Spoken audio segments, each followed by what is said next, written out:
네, 안녕하십니까 여러분. 이글스 에브리데이입니다. 영상 시청하시기에 앞서서 구독과 좋아요 한 번씩 부탁드리고요. 오프 시즌이 이제 개장을 한 지 한 2주 남짓 한국 시리즈가 끝나고 이제 직후부터니까 2주 정도가 정말 어떻게 지나갔는지 모르겠습니다. 여전히 이제 남아있는, 봉착해 있는 과제들이 조금 남아있기는 하지만 그럼에도 불구하고 조금 정리를 하고 가야 될 것 같아서 지난 2주간 펼쳐졌던 한화 이글스의 오프 시즌 무브들에 대해서 한번 정리를 해봤습니다. 개인적으로는 손혁 단장의 이번 오프 시즌 무브는 굉장히 마음에 드는 무브들이 많다. 실제로 전력 보강도 이루어졌을 뿐더러 셀러리 캡도 상당히 효율적으로 사용을 하고 있는 모습입니다. 그러다 보니까 어떤 미래에 대한 계획, 청사진도 제시할 수 있으면서도 현재 전력도 나름 차곡차곡 보강을 해가는 모습이어서 굉장히 마음에 들었던 오프시즌의 무브들인데요. 한번 살펴보도록 하겠습니다. 일단은 코치진들을 인선을 했죠. 그래서 정용배 수석 코치 등 주요 코치진들을 이제 새로 개편을 조금 했습니다. 그러면서 나름 성과를 낸 코치진들을 이제 구성을 했고요. 아무래도 지난 시즌 중간에 최원호 감독이 부임을 했기 때문에 급하게 이렇게 교체가 되다 보니까 코치진 인선에 있어서 이제 감독의 입맛에 맞는 코치진을 잘 구성을 하지 못한 부분이 있었습니다.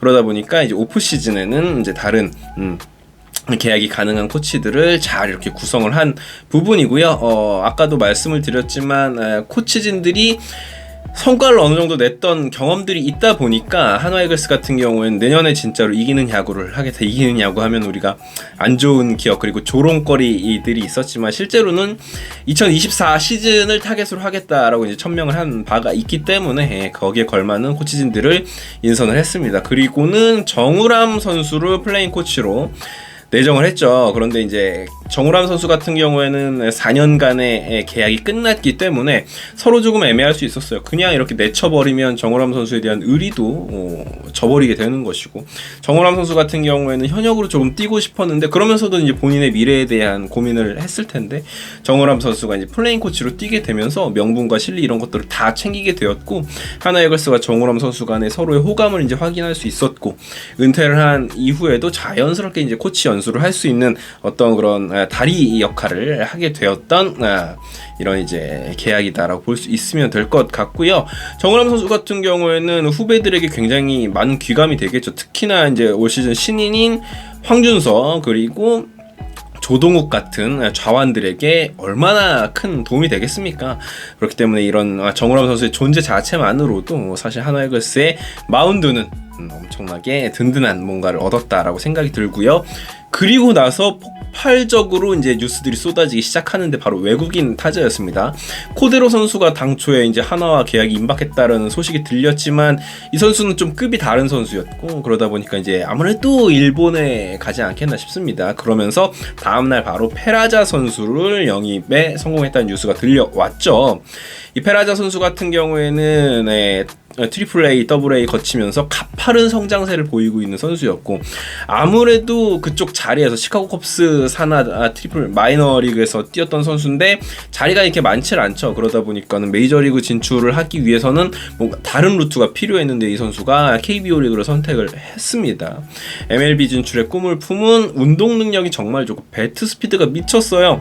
사실 이제 한국에 올 수 있는 정도의 레벨의 선수들이 아무래도 연차가 쌓인 선수들이 많은데 이 선수는 어리다 보니까 배트 스피드도 정말 좋고요. 운동 능력이 상당히 좋다라는 강점이 있습니다. 그러면서 사실 이제 재계약하는 팀들을 제외하고는 가장 발빠르게 외국인 타자를 이제 영입하면서 나름 오랫동안 이제 공을 들여서 외국인 타자를 물색했다라는 생각이 들었습니다. 물론 이제 그래야 했던 것이 지난 시즌 이제 외국인 타자 영입에 완전히 실패를 했던 이번 프런트이기 때문에 절치부심해서 이 페라자 선수에 대한 어떤 공부를 좀 많이 했다라는 느낌이 좀 들었습니다. 그래서 이제 외국인 선수는 진짜로 까봐야 하는 것이기 때문에 이 선수가 내년 시즌 부디 잘 해줬으면 좋겠고, 이 부분은 이제 그때 가서 조금 이제 평가를 받아야 되는 부분이겠죠. 자, 그리고 이번 오프 시즌의 하이라이트였죠. 안치홍 선수 영입에까지 이르게 됩니다. 사실상 이번 오프 시즌 현재까지 최고의 순간은 바로 안치홍 선수와의 계약했던 그 시간이었던 것 같은데, 저는 개인적으로 버스를 타고 집에 돌아오는 길에 그 소식을 접하고 정말 감동받아서 좀 눈물이 핑 돌기도 했었던 그런 순간이었던 것 같습니다. 4년간 47억의 보장이었고요. 옵션 8억 원 이후 이제 상호 간의 합의 연장. 저는 사실 이런 계약은 처음 보는 뮤추얼 계약이라고 하더라고요. 그래서 추가로 이제 상호 간 합의가 되면 2년을 더 연장할 수 있는 계약이고요. 계약 규모도 시장가에 비해서 상당히 합리적이었다라는 평가입니다. 근데 이게 정말 조금 재밌었고 영리했던 건 뭐냐면 전준우 선수에게 하나이글스가 오퍼를 넣으면서 롯데자이언츠가 전준우 선수에게 약간은 이제 오버페이를 하게 됩니다. 왜냐면 전준우 선수가 잘하는 선수인 건 맞지만 내년 시즌에 39세 시즌을 맞이하게 되는데 이 선수에게 4년 계약을 준다라는 건 미래가 어떻게 될지 모르는 부분이기 때문에 조금 이제 애매할 수 있었는데 그러면서 전준우의 몸값을 올렸고 안치홍 선수를 비교적 합리적인 가격에 잡을 수 있었던 것이죠. 자, 그리고 이후에 2차 드래프트에서 정말 또 엄청난 일이 벌어지죠. SSG가 지금 막 팬들이 화환 보내고 막 인천의 야구 죽었다 막 이런 화환 보내고 난리가 났던데 그럴 만한 것이 최주환 선수를 뭐 푸는 것까진 그럴 수 있겠죠. 그럼 최주환 선수가 키움으로 갔는데 여기서 더 뜨거웠던 건 김광민 선수가 하나이글스로 오게 됩니다. 사실 김광민 선수 본인도 굉장히 혼란스러웠던 부분이고 SSG 팬들은 뭐 더할 나위 없었고요. 하나이글스는 당연히 김광민 선수가 보호 명단에서 제외돼 있었고 비고란에 은퇴 예정 뭐 이런 거 아무것도 써 있지 않기 때문에 픽해도 되는 상황인가 보다 해서 픽을 했던 거고요. 아주 저렴한 가격에 왜냐하면 이제 4라운드에 지명을 했기 때문에 그러면서 김광민 선수를 굉장히 좋은 조건에 하나이글스 입장에서는 쓸 수 있게 되었고 김광민 선수가 굉장히 이제 고심 끝에 며칠간의 이제 장구를 거쳐서 결국 현역 연장을 하겠다라고 선언을 했습니다. 하나이글스 같은 경우에는 외야 뎁스가 좋은 팀이 아니기 때문에 굉장히 약한 팀이기 때문에 김광민 선수의 합류는 상당히 큰 힘이 될 것이고 이제 훗날 젊은 선수들에게 아주 큰 귀감이 될 선수. 마치 이제 투수조에는 정우람 선수가 있다면 야수조에는 외야 자원에는 김광민 선수가 이렇게 있어주면 젊은 선수들은 배울 수 있는 게 정말로 많거든요. 이게 분위기를 잡아가는 게 얼마나 중요한지를 알 수 있는 부분입니다. 하나이글스가 불과 2년 전에는 가장 최고참급 선수가 뭐 하주석 선수 막 이랬던 것을 생각하면 지금은 아주 튼튼하게 베테랑들을 이렇게 노시환과 문동주라는 코어 위에 베테랑이라는 어떤 살들을 잘 덧붙이고 있는 모습이 보여줘서 굉장히 좋았고요. 이걸 이제 무브라고 표현하긴 좀 그렇지만 양석환 선수와 계약하지 않은 것도 나름 지금에 와서는 굿 무브가 되었습니다. 당초 막 이제 떠들썩했던 것과는 달리 하나이글스는 별로 관심이 없었다라는 후문이에요. 그러면서 결국 두산이 총 계약이 6년에 78억. 하나이글스가 잡으려면 지방팀이기도 하고 이제 팀을 옮겨야 되는 부분이 있기 때문에 양석환 잡으려면 6년에 한 90억.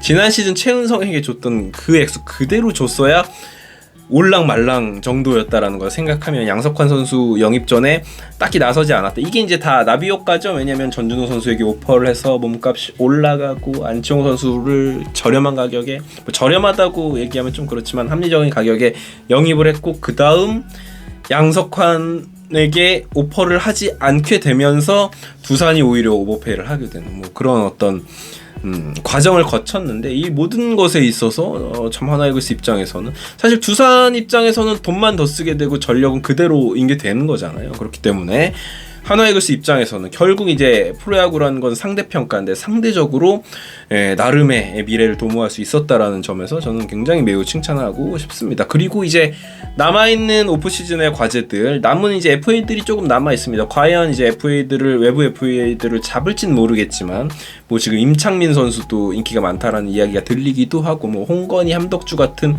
불펜 자원들도 있기 때문에 어떻게 돌아갈지는 한번 지켜봐야겠습니다. 개인적인 예상으로는 불펜 자원에 그렇게 돈을 쓰진 않을 것 같다라는 생각이 들고요. 그리고 장민재 선수, 집도끼 장민재 선수를 계약을 해야 되는데 모르겠습니다. 장민재 선수가 뭐 조금 더 많은 액수를 원한다라는 썰이 들리고 있는데 정확한 건 아니고요. 근데 이제 장민재 선수에게도 우리가 너무 오버페이를 할 필요는 사실은 없습니다. 좀 냉정하게 이야기를 하면 지난 시즌 WAR이 음수이기 때문에. 자, 그리고 외국인 투수 어떻게 할 건지, 산체스, 페냐 재계약할 거냐, 혹은 새로운 투수 뽑을 거냐, 뭐 이런 문제도 아직 남아 있고요. 그리고 최종적으로는 류현진 선수 재계약. 이제는 한 달 안 남은 것 같습니다. 류현진 선수의 선택. 저는 늘 말씀드렸지만 류현진 선수가 돌아올 확률은 한 20-30%, 메이저리그에 남을 확률이 더 높다라고 생각을 하는데, 지금 뭐 메이저리그 계약 상황들 보게 되면은 정말로 좀 반반인 것 같습니다. 류현진 선수가 원한다고 이야기를 했던 $10,000,000 이상의 계약이 과연 오퍼가 들어올지는 한번 지켜봐야 될 것 같고요. 뭐 이 부분은 늘 저는 류현진 선수를 응원을 하기 때문에 지켜보고 본인의 선택을 존중하도록 하겠습니다. 지금까지 이글스 에브리데이였고요. 구독과 좋아요 부탁드립니다. 오프시즌 우리 채널과 함께 해주시면 감사하겠습니다. 감사합니다.